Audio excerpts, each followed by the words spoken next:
ಯಾವಾಗ ಮಕ್ಕಳು ಬರ್ತಾರೆ ಆ ಬಾವಿ ಹತ್ರ 3 ಮಕ್ಕಳನ್ನ ಕರ್ಕೊಂಡು ಹೋಗ್ತಾನೆ. ಕರ್ಕೊಂಡು ಹೋದನ್ ಏನ್ ಮಾಡ್ತಾನೆ, ಮೊದಲು ಏನ್ ಮಾಡ್ತಾನೆ, ಚಿಕ್ಕ ಒಂದು ಗಂಡು ಮಗು ಏನಿರುತ್ತೆ ಅದನ್ನ ಬಾವಿಗೆ ಎಸಿತಾನೆ. ನಂತರ ಮಗುನ ಆ 2 ಮಕ್ಕಳನ್ನು ಬಾವಿ ತಳ್ಳುತ್ತಾನೆ. ಇವನು ತಳ್ಳಿದಾಗ ಹೇಗಾಗುತ್ತಂತ ಹೇಳಿದ್ರೆ, ಈ ಬಾವಿಗೆ ಒಂದು ಹಗ್ಗ ಬಿಟ್ಟಿರ್ತಾರೆ, ಅಂದ್ರೆ ಮೋಟರ್ ಇರುವಂತ ಜಾಗದಲ್ಲಿ. ಆ ಜಾಗದಲ್ಲಿ ಏನಂದ್ರೆ ಒಂದು ಪುಟ್ವಾಲ ಏನಿರುತ್ತೆ, ಅದಕ್ಕೊಂದು ಮಗು ಜೋತಾಡ್ತಾ ಇರುತ್ತೆ. ಈ 2 ಮಕ್ಕಳು ಜೋತಾಡ್ತಾ ಇರುತ್ತೆ. ಒಂದು ಮಗು ನೀರೊಳಗೆ ಹೋಗ್ಬಿಟ್ಟಿರುತ್ತೆ, ಚಿಕ್ಕ ಮಗು. ಆಗ ಇವನೇನ್ ಮಾಡ್ತಾನೆ, ಮನೆ ಒಳಗೆ ಹೋಗಿ ಕತ್ತಿ ತಂದು ಹಗ್ಗಕ್ಕೆ ಜೋತಾಡ್ತಾ ಇರ್ತ ಮಗು, ಅದಕ್ಕೆ ಆ ಕತ್ತಿಯಿಂದ ಹಗ್ಗನೇ ಕಟ್ ಮಾಡಿಬಿಡ. ಮಾನ್ಯ ವೀಕ್ಷಕರೇ, ಅಳಿದು ಉಳಿದವರು ಕಂಡಂತೆ ಸ್ವಾಗತ ಸುಸ್ವಾಗತ.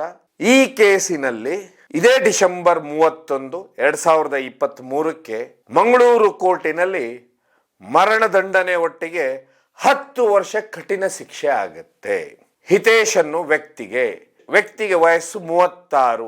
ಈ ವ್ಯಕ್ತಿಗೆ ಯಾಕೆ ಮರಣದಂಡನೆ ಆಗುತ್ತೆ ಅನ್ನೋದೇ, ತನ್ನ ಸ್ವಂತ ಮಕ್ಕಳನ್ನ 3 ಮಕ್ಕಳನ್ನ ಕೊಲೆ ಮಾಡ್ತಾನೆ. ಕೊಲೆ ಯಾಕೆ ಮಾಡ್ತಾನೆ ಅನ್ನುವಂತದ್ದೇ ಎಷ್ಟು ವಿಚಾರ ಮಾಡಿದ್ರು, ಇವನು ಉದ್ದೇಶ ಏನಿದೆ, ಇವನ್ ಯಾಕೆ ಕೊಲೆ ಮಾಡ್ದ ಅಂತ ಹೇಳಿ ಎಷ್ಟು ನಾವು ಯೋಚನೆ ಮಾಡಿದ್ರು ಆ ಪ್ರಶ್ನೆನೇ ಕನ್ಫ್ಯೂಸ್ ಆಗಿ ಉಳಿತಿಲ್ಲ. ಆ ಪ್ರಶ್ನೆಗೆ ಸರಿಯಾದ ಉತ್ತರನೇ ಸಿಗುದಿಲ್ಲ. ಅವನ್ ಯಾಕೆ ಕೊಲೆ ಮಾಡ್ದ, ಅವನ ಮನಸ್ಥಿತಿ ಆಗಿತ್ತ ಅಥವಾ ಅವನ ತಲೆಯಲ್ಲಿ ಇನ್ನೇನಾದ್ರೂ ಇತ್ತ ಅನ್ನುವಂತ ಪ್ರಶ್ನೆ ಇಲ್ಲಿ ತುಂಬಾ ವಿಚಿತ್ರ ಅನ್ಸುತ್ತೆ. ಯಾಕೆ ನಾವು ಅರ್ಥ ಮಾಡ್ಕೋಬೇಕು, ಈ 3 ಮಕ್ಕಳು ಅಂತ ಹೇಳಿದ್ರೆ, ಮಗಳು 14 ವರ್ಷದವಳು, ಇನ್ನೊಬ್ಬ ಮಗ 11 ವರ್ಷದವನು, ಇನ್ನೊಂದು ಪುಟ್ಟ ಕಂದ 4 ವರ್ಷ. ಮಕ್ಕಳ ಕೊಲೆ ಮಾಡ್ತಾನೆ. ಯಾಕೆ ಕೊಲೆ ಮಾಡ್ದ, ಇವತ್ತು ಈ ವಿಷಯನ ನಾವು ನೋಡ್ತಾ ಹೋಗುವ. ಯಾಕಂದ್ರೆ ಇದೊಂದು ಈ ರೀತಿಯ ದುರ್ಘಟನೆಗಳೇನಾದ್ರೂ ಸಮಾಜದಲ್ಲಿ ನಡಿಲಿಕ್ಕೆ ಹೋಗ್ಬಿಟ್ರೆ, ಸಮಾಜದಲ್ಲಿ ಯಾವತ್ತೂ ಯಾವ ಒಳ್ಳೆತನಕ್ಕೂ ಯಾವ ಮನುಷ್ಯನ್ನೇ ನಂಬುವಂತ ಪರಿಸ್ಥಿತಿಗೆ ಬರುವುದಿಲ್ಲ. ಯಾಕಂತ ಹೇಳಿದ್ರೆ ಇಲ್ಲಿ ತಂದೆನೇ ಮಕ್ಕಳ ಕೊಲೆ ಮಾಡ್ತಾನೆ. ಯಾಕಂತ ಹೇಳಿದ್ರೆ ಆ ಮಕ್ಕಳು ಏನ್ ಮಾಡಿದ್ರು ಅನ್ನುವಂಥದ್ದು, ಆಮೇಲೆ ಅವನು ಕೊಲೆ ಮಾಡುವಂತ ಸಮಯದಲ್ಲಿ ನಡೆಯುವಂತ ಘಟನೆನಾಗೆ ಆ ಕೇಸಿನಲ್ಲಿ ನೋಡಿದಾಗ ತುಂಬಾ ವಿಚಿತ್ರ ಅನ್ಸುತ್ತೆ. ಎಂಥ ಮನುಷ್ಯನಿಗೂ ಆ ಮನಸ್ಥಿತಿ ಯಾಕೆ ಬರುತ್ತೆ ಅಂತ ಘಟನೆಗೆ ಸಾಕ್ಷಿ ಆಗುದು ಮಂಗಳೂರು ಮುಲ್ಕಿ ತಾಲೂಕಿನ ಕಿನ್ನಿಗೋಳಿ ಹತ್ರ ತಾಳಿಪಾಡಿ ಗ್ರಾಮ ಏನಿದೆ, ಇದು ಇದಕ್ಕೆ ಸಾಕ್ಷಿ ಆಗುತ್ತೆ. ಹಿತೇಶು ಹಾಗೆ ಅವನ ಧರ್ಮಪತ್ನಿ ಲಕ್ಷ್ಮಿ ಅಂತ ಹೇಳಿ ಇವರು 17 ವರ್ಷದ ಹಿಂದೆ ಮದುವೆ ಆಗಿರುತ್ತೆ. ಮದುವೆ ಆದ ನಂತರ ಈ ವ್ಯಕ್ತಿ ಏನಂತ ಹೇಳಿದ್ರೆ ಕೆಲಸ ಮಾಡ್ತಿರ್ತಾನೆ ಹೋಟ್ಲು ಮತ್ತೆ ಇನ್ನೊಂದರಲ್ಲಿ. ಹೋಟ್ಲಲ್ಲಿ ಕೆಲಸ ಮಾಡುವಂತ ವ್ಯಕ್ತಿ ಯಥಾವತ್ ದಕ್ಷಿಣ ಕನ್ನಡ ಜಿಲ್ಲೆಯಿಂದ ಎಲ್ಲರೂ ಹೇಗೆ ಬಾಂಬೆಗೆ ಹೋಗ್ತಾರೆ, ಅದೇ ರೀತಿ ಇವನು ಬಾಂಬೆ ಕೆಲಸಕ್ಕೆ ಹೋಗ್ತಾನೆ. ಬಾಂಬೆಗೆ ಹೋದಾಗ ಇವನು ಹೆಂಡತಿಯನ್ನು ಕರ್ಕೊಂಡು ಹೋಗ್ತಾನೆ. ಅಲ್ಲೇ ಮನೆ ಮಾಡ್ತಾನೆ. ಅಲ್ಲೇ ಮನೆ ಮಾಡಿಕೊಂಡು ಅಲ್ಲಿ ಈ ವ್ಯಕ್ತಿಗೆ 2 ಮಕ್ಕಳಾಗ್ತಾರೆ. ಇದಾದ ನಂತರ ನಿಮಗೆಲ್ಲ ಗೊತ್ತು, ಇಡೀ ಜಗತ್ತಿನ ಚಿತ್ರಣವನ್ನೇ ಬದಲಿಸಿದಂಥದ್ದಂತ ಹೇಳಿದ್ರೆ ಕೊರೋನಾ ಪ್ರಾರಂಭವಾದ ನಂತರ ಅಲ್ಲಿ ಎಲ್ಲ ಉದ್ಯಮಗಳು ಅಂತ ಹೇಳಿದ್ರೆ, ಕೊರೋನಾದ ಫಸ್ಟ್ ಟೈಮ್ ಏನು ಬರುತ್ತೆ, ಕೊರೋನಾದ ಫಸ್ಟ್ ಲಾಕ್ಡೌನ್ ಏನಿರುತ್ತೆ, ಈ ಸಮಯಕ್ಕೆ ಎಲ್ಲ ಉದ್ಯಮಗಳು ಅಲ್ಲಿ ಬಂದಾಗ್ತಾನೆ. ಇವನೇನ್ ಮಾಡ್ತಾನೆ, ತನ್ನ ಗ್ರಾಮಕ್ಕೆ ಬರ್ತಾನೆ. ಬಂದಾದ ನಂತರ ಇವನೇನ್ ಮಾಡ್ತಾನೆ ಅಂದ್ರೆ, ಮನೆಗೆ ಬಂದವನು ಇವನ ಹತ್ರ ಸ್ವಂತ ಮನೆ ಇರುತ್ತೆ. ಮನೆ ಮುಂದೆ ಬಾವಿ ಏನಿದೆ, ಮನೆ ಮುಂದೆ ಬಾವಿ ಇರುತ್ತೆ. ಸೊ ಒಟ್ಟಾರೆಯಾಗಿ ಮನೆ ಬಂದ ನಂತರ ಇವನೇನ್ ಮಾಡ್ತಾನೆ, ಲಾಕ್ಡೌನ್ ಮುಗಿದ ನಂತರ ಮತ್ತೆ ಮರಳಿ ಇವನು ಮುಂಬೈಗೆ ಹೋದ್ರೆ ಮತ್ತೆ ಇನ್ನೊಂದು ಸಮಸ್ಯೆ ಆಗುತ್ತೆ ಅಂತ ಹೇಳಿ ಇವನೇನ್ ಮಾಡ್ಬಿಡ್ತಾನೆ ಅಂದ್ರೆ, ಅಲ್ಲೇ MRPಯಲ್ಲಿ ಏನಿದೆ ಅದರ ಹತ್ತಿರದಲ್ಲೇ ಒಂದು ಕ್ಯಾಂಟೀನಿಗೆ ಕೆಲಸಕ್ಕೆ ಸೇರ್ಕೊಳ್ತಾನೆ. ಕ್ಯಾಂಟೀನಿಗೆ ಕೆಲಸಕ್ಕೆ ಸೇರ್ಕೊಂಡಂಥ ವ್ಯಕ್ತಿ ಏನಾಗುತ್ತೆ, ಸೇರ್ಕೊಂಡು ಅಲ್ಲಿ ಕೆಲಸ ಶುರು ಮಾಡ್ತಾನೆ. ಇವನ ಪತ್ನಿ ಏನಿರ್ತಾರೆ ಅವರು ಮನೆಯಲ್ಲಿ ಬೀಡಿ ಕಟ್ತಾ ಇರ್ತಾರೆ. ಯಾಕೆ ಅವ್ರ ಮನೆಯಲ್ಲಿ ಬೀಡಿ ಕಟ್ತಾ ಇರ್ತಾರೆ. ಇವ್ರ ಮಕ್ಕಳು ಅಲ್ಲೇ ಸ್ಕೂಲಿಗೆ ಹೋಗ್ತಿರ್ತಾರೆ. ಮಗಳು 14 ವರ್ಷದವಳು, 11 ವರ್ಷದ ಮಗ, ಇಬ್ರು ಸರ್ಕಾರಿ ಸ್ಕೂಲಿಗೆ ಹೋದ್ರೆ ಚಿಕ್ಕ ಮಗು ಏನಿರುತ್ತೆ 4 ವರ್ಷದ್ದು, ಅದು ಅಂಗನವಾಡಿಗೆ ಹೋಗ್ತದೆ. ಇದೇ ಸಮಯಕ್ಕೆ ಇನ್ನೊಂದು ಕೊರೋನಾದ ಸೆಕೆಂಡ್ ಲಾಕ್ಡೌನ್. ಯಾವಾಗ ಈ ಸೆಕೆಂಡ್ ಲಾಕ್ಡೌನ್ ಬರುತ್ತೆ ಆಗೇನಾಗುತ್ತೆ, ಮತ್ತೆ ಎಲ್ಲ ಅಂದ್ರೆ ಆ ಭಾಗದಲ್ಲಿ ಏನು ಹೋಟೆಲ್ಗಳಿದಾವೆ, ಕ್ಯಾಂಟೀನ್ಗಳಿದಾವೆ, ಇವೆಲ್ಲ ಬಂದಾಗುತ್ತೆ. ಹೀಗಾಗಿ ವ್ಯಕ್ತಿ ಏನ್ ಮಾಡ್ತಾನೆ, ಅಲ್ಲಿ ಮತ್ತೆ ಕೆಲಸ, ಅಲ್ಲಿ ಆವಾಗ ಏನಾಗುತ್ತೆ, ಮತ್ತೆ ಕೆಲ್ಸಕ್ಕೆ ಹೋಗ್ಲಾರ್ದೇನೆ ಮನೆಯಲ್ಲೇ ಇರ್ತಾನೆ.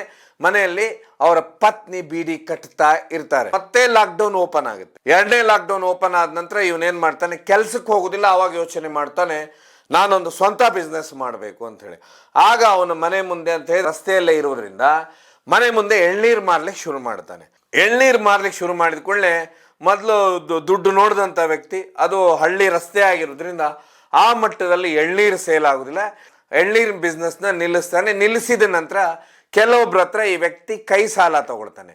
ಕೈ ಸಾಲ ತಗೊಂಡು ಇವನು ಮನೆ ಏನಿರುತ್ತೆ, ಈ ವ್ಯಕ್ತಿಯ ಮನೆ ಇದು ರಸ್ತೆ ಹತ್ರನೇ ಇರೋದ್ರಿಂದ, ರಸ್ತೆ ಅಂತ ಹೇಳಿದ್ರೆ ಏನಾದರೂ ಮನೆ ಮುಂದೆನೆ ಒಂದು ಅದೇ ಜಾಗದಲ್ಲಿ ಒಂದು ಅಂಗಡಿನ ಕಟ್ಟುತ್ತಾನೆ. ಅದು ಸಾಲ ತಗೊಂಡು ಕಟ್ಟುತ್ತಾನೆ.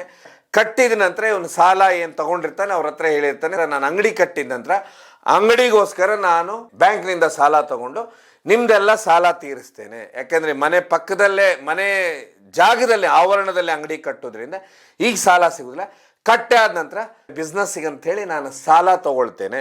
ಸಾಲ ತಗೊಂಡ ನಂತರ ನಿಮ್ದೆಲ್ಲ ಸಾಲ ತೀರಿಸ್ತೇನೆ ಅಂಥೇಳಿ ಇವನೇನು ಮಾಡ್ತಾನೆ, ಯಾವಾಗ ಅಂಗಡಿ ಕಟ್ಟುತ್ತಾನೆ, ಕಟ್ಟಿದ ನಂತರ ಈ ಬ್ಯಾಂಕಿಗೆ ಹೋಗ್ತಾನೆ ಸಾಲ ತೊಗೊಳೋದಕ್ಕೆ. ಹಾಗೆ ಅವ್ರು ಕೇಳ್ತಾರೆ ಬ್ಯಾಂಕ್ನಲ್ಲಿ ರೂಲ್ಸ್ ಏನಿದೆ ಅದರ ಪ್ರಕಾರನೇ ಟ್ರೇಡ್ ಲೈಸೆನ್ಸ್ ಬೇಕು. ಆಗ ಟ್ರೇಡ್ ಲೈಸೆನ್ಸಿಗೆ ಅಪ್ಲೈ ಮಾಡ್ತಾನೆ. ಅಂದರೆ ಈ ರೀತಿ ನಾನು ಒಂದು ಕಿರಾಣಿ ಅಂಗಡಿ, ದಿನಸಿ ಅಂಗಡಿನ ನಡೆಸ್ತಾ ಇದ್ದೀನಿ ಅಂತ ಹೇಳಿ ಒಂದು ಟ್ರೇಡ್ ಲೈಸೆನ್ಸಿಗೆ ಕಳಿಸ್ತಾನೆ.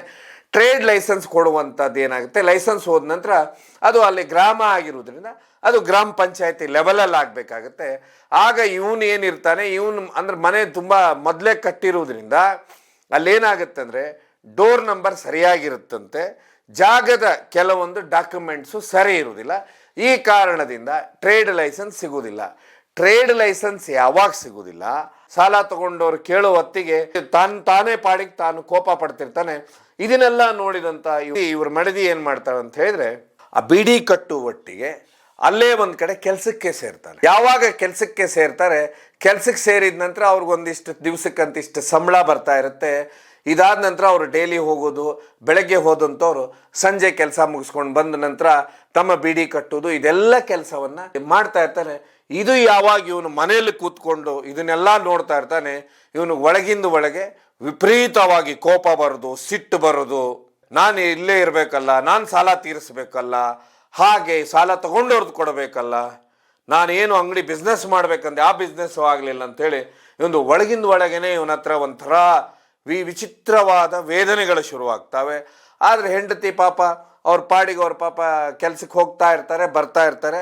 ನಿಮಗೆಲ್ಲ ಗೊತ್ತಿರುತ್ತೆ, ಹೆಂಡತಿಯೋ ಕೆಲಸ ಮಾಡ್ತಿರ್ತಾರೆ, ಗಂಡ ಮನೇಲಿ ಕೂತ್ಕೊಂಡಾಗ ಯಾವೆಲ್ಲ ಸ್ಥಿತಿಗಳಾಗ್ತವೆ ಅದೇ ಸ್ಥಿತಿ ಆಗ್ತಾ ಇರುತ್ತೆ. ಆದರೆ ಅದನ್ನು ಈ ವ್ಯಕ್ತಿ ಏನು ಮಾಡಿಬಿಡ್ತಾನೆ, ಅದೇ ಸಮಯಕ್ಕೆ ಇವನು ಒಂದು ದಿವಸ ಯೋಚನೆ ಮಾಡ್ತಾ, ಈ ವ್ಯಕ್ತಿ ಏನು ಮಾಡ್ತಾನೆ ಅಂತ ಹೇಳಿದ್ರೆ, ಹೆಂಡತಿ ಒಂದು ದಿವಸ ಕೆಲ್ಸಕ್ಕೆ ಹೋಗಿರ್ತಾಳೆ, ಇವನು ಸದಾ ಮನೆಯಲ್ಲಿರ್ತಾನೆ.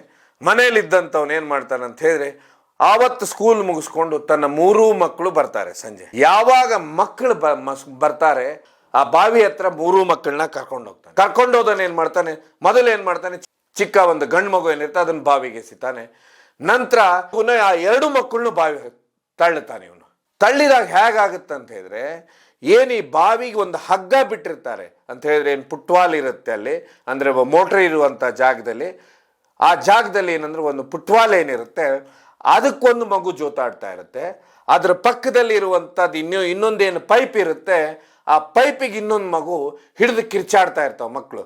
ಆಗ ಇವನೇನು ಮಾಡ್ತಾನೆ, ಆವಾಗ ಏನು ಇವ್ರು ನೀರಲ್ಲೇ ಬೀಳಿಲ್ಲ ಅಂಥೇಳಿ. ಅಂದರೆ ಈ ಮನಸ್ಥಿತಿಯಲ್ಲಿ ಇರುವಂಥದ್ದು ನೋಡಿ, ಮನುಷ್ಯನ ಮನಸ್ಥಿತಿ ಹೇಗೆಲ್ಲ ಮಾಡುತ್ತೆ, ಆ ಮಕ್ಕಳನ್ನು ಕರುಣೆಯನ್ನು ತೋರುದಿಲ್ಲ ಅನ್ನೋದಕ್ಕೆ ಇದಾಗುತ್ತೆ.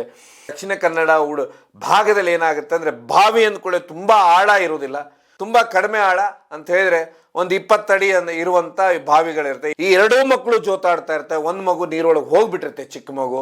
ಆಗ ಇವನೇನು ಮಾಡ್ತಾನೆ, ಮನೆ ಒಳಗೆ ಹೋಗಿ ಕತ್ತಿ ತಂದು ಏನು ಹಗ್ಗಕ್ಕೆ ಜೋತಾಡ್ತಾ ಇರ್ತ ಮಗು, ಅದಕ್ಕೆ ಆ ಕತ್ತಿಯಿಂದ ಹಗ್ಗನೇ ಕಟ್ ಮಾಡಿದ ನಂತರ ಆ ಮಗು ಏನಾಗುತ್ತೆ, ಆ ಮಗು ನೀರೊಳಗೆ ಹೋಗುತ್ತೆ. ನೀರೊಳಗೆ ಹೋದಾಗ ಇನ್ನೊಂದು ಮಗು ಸೈಡಲ್ಲಿ ಇದು ಹೊತ್ತಿಗೆ ತಾಯಿ ತನ್ನ ಕೆಲಸ ಮುಗಿಸ್ಕೊಂಡು ಮನೆಯೊಳಗೆ ಬರ್ತಾಳೆ. ಆವಾಗ ಅವಳು ಹೀಗೆಲ್ಲ ಕಡೆ ನೋಡ್ತಾಳೆ, ಏನು ಮಕ್ಕಳೇ ಕಾಣ್ತಾ ಇಲ್ಲ, ಏನಿದು ಅಂಥೇಳಿ. ಯಾಕಂದ್ರೆ ಯಾವತ್ತೂ ಆ ತಾಯಿ ಬಂದ ಕೂಡಲೇ, ಯಾಕಂದ್ರೆ ಅವ್ರು ಎಲ್ಲಿ ಕೆಲ್ಸಕ್ಕೆ ಹೋಗ್ತಾರೆ ಆವಾಗ ತಿಂಡಿ ತಿನಿಸು ಇನ್ನೊಂದೇನು ಆ ಮಕ್ಕಳಿಗಂತ ತಾಯಿ ತರ್ತಾ ಇರ್ತಾಳೆ. ಹೀಗಾಗಿ ಮಕ್ಕಳು ಏನು ಮಾಡ್ತಾವೆ, ಶಾಲೆಯಿಂದ ಬಂದ ನಂತರ ಸಂಜೆ ಊಟ ಅಥವಾ ಏನಾದರೂ ತಿನ್ಬೇಕಲ್ಲ, ಹೀಗಾಗಿ ತಾಯಿ ರಸ್ತೆನೇ ನೋಡ್ಕೊಂಡು ಆ ಮಕ್ಕಳು ಕೂತ್ಕೊಂಡಿರ್ತಾವೆ. ನೋಡಿ ಕತೆ ಎಷ್ಟು ಕರುಣಾಜನಕವಾಗಿದೆ, ವ್ಯಕ್ತಿಯ ಮನಸ್ಸು ಹೇಗಿದೆ ಅನ್ನೋದಿಲ್ಲ ಅರ್ಥ ಆಗುತ್ತೆ. ತಾಯಿ ಏನು ಮನೆ ಒಳಗೆ ಬರ್ತಾಳೆ, ಇವತ್ತೇನು ನನ್ನ ಮಕ್ಕಳು ಮುಂದೆ ಬರಲಿಲ್ಲ, ಎಲ್ಲಿದ್ದಾರೆ ನನ್ನ ಮಕ್ಕಳು ಅಂತ ಹೇಳಿದ ಕೂಡಲೇ ಅವಳ ತಾಯಿ ಏನು ಮಾಡ್ತಾರೆ, ಅವ್ರೇನು ಮಾಡ್ತಾರೆ, ಒಳಗೆಲ್ಲ ನೋಡ್ತಾರೆ, ಕಾಣುವುದಿಲ್ಲ. ಆಗೇನೋ ಬಾವಿ ಹತ್ರ ಏನೋ ಕಿರ್ಚು ಸೌಂಡ್ ಬರುತ್ತೆ. ಆಗ ಬಾವಿ ಹತ್ರ ಓಡ್ತಾರೆ. ಬಾವಿ ಹತ್ರ ಓಡಿದ ಕೂಡಲೇ ಏನಾಗುತ್ತೆ ಅಂತ ಹೇಳಿದರೆ, ಅವರು ಏನೋ ಒಂದು ಸೌಂಡ್ ಬರ್ತಾ ಇದೆ ನೋಡ್ತಾರೆ. ಒಂದು ಮಗು ಇನ್ನೂ ನೇತಾಡ್ತಾ ಇರುತ್ತೆ. ನೇತಾಡಿದಾಗ ಏನಾಗುತ್ತೆ, ಅವರು ಬಾವಿ ಅಂತ ಹೇಳಿದ್ರೆ ಅವ್ರು ನೇತಾಡೋ ಹೊತ್ತಿಗೆ ಅವರು ಕಿರ್ಚಾಡ್ತಾ ಆ ಬಾವಿ ಹತ್ರ ಬರೋತ್ತಿಗೆ ಏನು ಈ ವ್ಯಕ್ತಿ ಗಂಡ ಇರ್ತಾನೆ, ಅಂದರೆ ಹಿತೇಶ್ ಅನ್ನೋ ವ್ಯಕ್ತಿ, ಇವನೇನು ಮಾಡ್ತಾನೆ ಅಂದರೆ ಅಲ್ಲಿ ಓಡಿ ಬಂದು ಆ ತನ್ನ ಹೆಂಡತಿನೇ ಬಾವಿಗೆ ತಳ್ತಾನೆ. ಆಗ ಅವ್ರು ಏನು ಮಾಡ್ತಾರೆ ಅಂದರೆ ಇವನ್ನ ಗಟ್ಟಿಯಾಗಿ ಹಿಡಿದು ಬಿಡ್ತಾರೆ, ಗಂಡನ್ನ ಗಟ್ಟಿಯಾಗಿ ಹಿಡಿತಾರೆ. ಅವಾಗ ಇಬ್ರು ಗಂಡ ಹೆಂಡತಿ ಇಬ್ರು ಬಾವಿಯೊಳಗೆ ಬೀಳ್ತಾರೆ. ಅದೇ ಸಮಯಕ್ಕೆ ಬಾವಿಯೊಳಗೆ ಬಿದ್ದ ಕೂಡಲೇ ಆಗ ಜೋರಾಗಿ ಕಿರ್ಚಾಟ ಆಗುತ್ತೆ. ಆಗ ಅಲ್ಲೇ ರಸ್ತೆ ಪಕ್ಕದಲ್ಲೇನೆ ಎಳ್ನೀರು ಮಾರುವಂಥವ್ರು ಒಬ್ರು ವ್ಯಕ್ತಿ ಇರ್ತಾರೆ. ಅವ್ರೇನ್ ಮಾಡ್ಬಿಡ್ತಾರೆ ಅಂತ ಹೇಳಿದ್ರೆ, ಅವ್ರು ಈ ಕಿರ್ಚಾಟ ಕೇಳಿ ಅವ್ರು ಓಡಿ ಬರ್ತಾರೆ. ಸೊ ಏನೋ ನಡೀತಾ ಇದೆಲ್ಲ ಅಂತ ಹೇಳಿ ಅವ್ರು ಓಡಿ ಬರ್ತಾರೆ. ಇವನೇನೋ ಅವಳನ್ನ ಬೀಳಿಸಿರ್ತಾನೆ ಗಂಡ. ಅವಾಗ ಗಂಡನ್ನೇ ಹಿಡ್ಕೊಂಡು ಆ ಹೆಣ್ಮಗಳು ನೀರೊಳಗೆ ಬೀಳ್ತಾಳೆ. ಬಿದ್ದು ಕೂಡ್ಲೇನೆ ಏನಾಗತ್ತೆ ಅಂತ ಹೇಳಿದ್ರೆ ಬೀಳ್ತಾಳೆ. ಅಷ್ಟೊನ್ನೊತ್ತಿಗೆ ಮಗುನು ಆಯ ತಪ್ಪಿ ನೀರೊಳಗೆ ಹೋಗಿರುತ್ತೆ. ಆಗ ದೊಡ್ಡ ಮಟ್ಟದ ಕಿರ್ಚಾಟ. ಏನ ವ್ಯಕ್ತಿ ಬಂದಿರ್ತಾರೆ, ಎಳ್ನೀರು ಮಾರುವಂತ ವ್ಯಕ್ತಿ ಬಂದಿರ್ತಾರೆ. ಅವ್ರೇನ್ ಮಾಡ್ಬಿಡ್ತಾರೆ, ಜೋರ ಬೊಬ್ಬೆ ಇಡ್ತಾರೆ. ಬೊಬ್ಬೆ ಇಟ್ಕೊಳ್ಳೇನೆ ಇಡೀ ಸುಮಾರು ಜನ ಗ್ರಾಮಸ್ಥರಲ್ಲಿ ಬರ್ತಾರೆ. ಬಂದಾದ ನಂತರ ಮೊದಲು ಏನಂತ ಹೇಳಿದ್ರೆ ಈ ಇಬ್ರು ಎತ್ತುತ್ತಾರೆ ಮೇಲೆ, ಗಂಡ ಹೆಂಡ್ತಿ. ಆ ನಂತರ ಇದೇನಂದ್ರೆ ಪೊಲೀಸ್ ಕಂಪ್ಲೇಂಟ್ ಆಗುತ್ತೆ. ಅಗ್ನಿಶಾಮಕ ದಳದವ್ರು ಬರ್ತಾರೆ. ದಳದವ್ರು ಬಂದು ಅಷ್ಟೊನ್ನೊತ್ತಿ ಕೆಳಗಿಳಿದು ನೋಡಿದಾಗ ಆ ಮೂರು ಏನು ಆ ಮಕ್ಕಳು ಪುಟ್ಟ ಆ ಮಕ್ಕಳದ್ದು ಏನಂತ ಹೇಳಿದ್ರೆ ಭವಿಷ್ಯ, ಮುಂದಿನ ಏನು ಒಂದು ಭವಿಷ್ಯ ಆಗಿರ್ತಾರೆ. ಮೂರು ಮಕ್ಕಳು ಪಾಪ ನೀರಲ್ಲೇ ಕೊನೆ ಉಸಿರು ಚೆಲ್ಲಿರ್ತಾರೆ. ಅಲ್ಲಿ ನಿಂತವ್ರು ಅಂತ ಹೇಳಿದ್ರೆ ಏನು ಎಷ್ಟು ಜನ ಇರ್ತಾರೆ, ಅವ್ರು ಇಡೀ ಅಂತ ಹೇಳಿದ್ರೆ ಮನನೂ ಕುಲ್ಕುತ್ತೆ, ಕಣ್ಣಲ್ಲೂ ನೀರು ಬರುತ್ತೆ ಅಂತ ಹೇಳಿದ್ರೆ ಎಲ್ಲರಿಗೂ.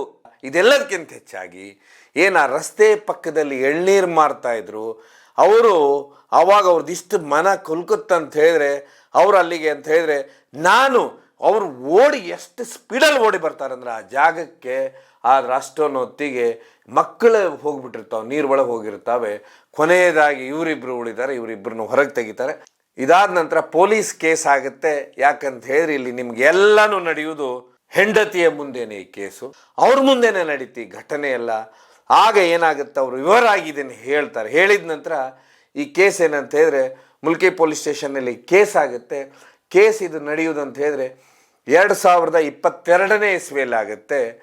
ಕೇವಲ ಅಂತ ಹೇಳಿದ್ರೆ ಏನು 2 ವರ್ಷದಲ್ಲೇನೆ ಇದಕ್ಕೆ ಶಿಕ್ಷೆನೂ ಪ್ರಕಟವಾಗುತ್ತೆ. ಹಿತೇಶ್ ಅನ್ನೋ ವ್ಯಕ್ತಿ, ಇವನಿಗೆ ಮರಣದಂಡನೆ ಹಾಗೂ 10 ವರ್ಷದ ಕಠಿಣ ಶಿಕ್ಷೆ ಆಗುತ್ತೆ. 1.5 ವರ್ಷದಲ್ಲೇನೆ ಇದು ಶಿಕ್ಷೆ ಆಗುತ್ತೆ. ಇದು ಕಾರಣ ಯಾಕಂತ ಹೇಳಿದ್ರೆ ಇದರಲ್ಲಿ ಒಟ್ಟು 32 ಸಾಕ್ಷಿಗಳು ಬರ್ತಾರೆ. ಕರೆಕ್ಟಾಗಿ ಸಾಕ್ಷಿ ಹೇಳ್ತಾರೆ. ಇದಾದ ಮೇಲೆ ಇದಕ್ಕೆಲ್ಲ ಪ್ರತ್ಯಕ್ಷ ಸಾಕ್ಷಿ ಹೆಂಡತಿ ಆಗ್ತಾರೆ. ಅವರನ್ನು ತಗೊಂಡೋಗಿ ಕೋರ್ಟಲ್ಲಿ ಸಾಕ್ಷಿ ನಿಲ್ಲಿಸಿದಾಗ ಆ ವ್ಯಕ್ತಿನ ನೋಡಿದಾಗ ಆ ಮಕ್ಕಳವ್ರ ನೆನಪು ಬಂದಾಗ ಆ ದುಃಖ ಅವ್ರದ್ದು ಹೇಗಿರುತ್ತಂದ್ರೆ ಅದನ್ನ ವ್ಯಕ್ತಿಗಳು ಹೇಳ್ತಾರೆ. ಯಾವ ರೀತಿ ದುಃಖ ಇರುತ್ತಂತ ಹೇಳಿದ್ರೆ ವ್ಯಕ್ತಿಯ ಮುಖ ನೋಡಿದಾಗ ಅವ್ರ ದುಃಖ ತಡ್ಕೊಳ್ಳಿಕ್ಕಾಗೋದಿಲ್ಲ. ಇವೆಲ್ಲ ಸಾಕ್ಷಿ ಪರಿಗಣಿಸಿ ಈ ವ್ಯಕ್ತಿಗೆ ಮರಣದಂಡನೆ, 10 ವರ್ಷದ ಕಠಿಣ ಶಿಕ್ಷೆ. ಏನು ಹೆಂಡತಿನೂ ತಳ್ಳಿಕ್ಕೆ ನೋಡ್ತಾನೆ ಅದಕ್ಕೆ 10 ವರ್ಷದ ಕಠಿಣ ಶಿಕ್ಷೆ. ಆನಂತರ 3 ಮಕ್ಕಳನ್ನ ಏನು ಬಾವಿಗೆ ತಳ್ಳುತ್ತಾನೆ ಅದಕ್ಕೆ ಈ ವ್ಯಕ್ತಿ ಮರಣದಂಡನೆ ಆಗುತ್ತೆ, ಶಿಕ್ಷೆ ಆಗುತ್ತೆ. ಆದರೆ ಇಲ್ಲಿ ಒಂದು ದೊಡ್ಡ ಪ್ರಶ್ನೆ ಕೊನೆಯದಾಗೂ ಕಾಡೋದು ಅಂತ ಹೇಳಿದ್ರೆ, ಈ ವ್ಯಕ್ತಿಗೆ ಆ ಮಕ್ಕಳನ್ನ ಕೊಲ್ಲುವಂಥದ್ದೇನಿತ್ತು ಅದೇನೋ ಅವ್ರು ಬದುಕ್ತಾ ಇದ್ರು, ಅವ್ರು ಬಾಳ್ತಾ ಇದ್ರು, ಸ್ವತಃ ಅವ್ರ ತಾಯಿನೇ ಮನೆ ನಡೆಸ್ತಾ ಇದ್ರು. ಇವನೇನೋ ಮೊದಲು ಬಾಂಬೆಯಲ್ಲಿದ್ದ, ಬಾಂಬೆಗೆ ಹೊರಟೋಗ್ಬಿಟ್ಟಿದ್ರು, ಕೆಲ್ಸಕ್ಕೆ ಆಗ್ಬಿಡುದಾ? ಅಥವಾ ಇವನಿಗೆ ಏನಾಗಿದ್ರೆ ಇವನು ಹೋಗ್ಬೋದಿತ್ತಲ್ಲ ದೇಶಾಂತರ. ಆದರೆ ಇವನಿಗೆ ಏನು ಬಂದಿತ್ತು ಅನ್ನೋದೇ ಪ್ರಶ್ನೆ ಇಲ್ಲಿ. ಇವನಿಗೆ ಆ ರೀತಿ ಅಂಥದ್ದು, ಅದು ಮಕ್ಕಳನ್ನ ಕೊಲೆ ಮಾಡುವಂಥದ್ದು. ಅಂದರೆ ಯಾವೆಲ್ಲ ರೀತಿ ಮನುಷ್ಯರು ಯೋಚನೆ ಮಾಡ್ತಾರೆ, ಯಾವೆಲ್ಲ ರೀತಿಯಲ್ಲಿ ವ್ಯಕ್ತಿಗಳಿರ್ತಾರೆ, ಇವರ ವಿಚಾರಗಳೇನಿರ್ತಾವಂತೆ ಅರ್ಥ ಆಗೋದಿಲ್ಲ. ಯಾಕಂದ್ರೆ ಮೊದಲು ಆ ವ್ಯಕ್ತಿ 17 ವರ್ಷ ಆಗಿರುತ್ತೆ ಮದುವೆ ಆಗಿ, ಕರೆಕ್ಟಾಗಿ ಕೆಲಸ ಮಾಡ್ತಿರ್ತಾನೆ. ಆ ನಂತರ ಇಲ್ಲೂ ಬಂದ ನಂತರ ಕೆಲಸ ಮಾಡ್ತಾನೆ. ಅದಾದ ನಂತರ ಬರಬೇಕಂದ್ರೆ ಕೋವಿಡ್ ಬಂದ ನಂತರ ಅವನ ಈ ಒಂದು ಏನು ಬಿಸ್ನೆಸ್ ಮಾಡಬೇಕನ್ನೋ ತಲೆಯಲ್ಲಿ ಬರುತ್ತೆ. ಅದಾದ ನಂತರ ಮನೆಯಲ್ಲೇ ಉಳ್ಕೊಳ್ತಾನೆ.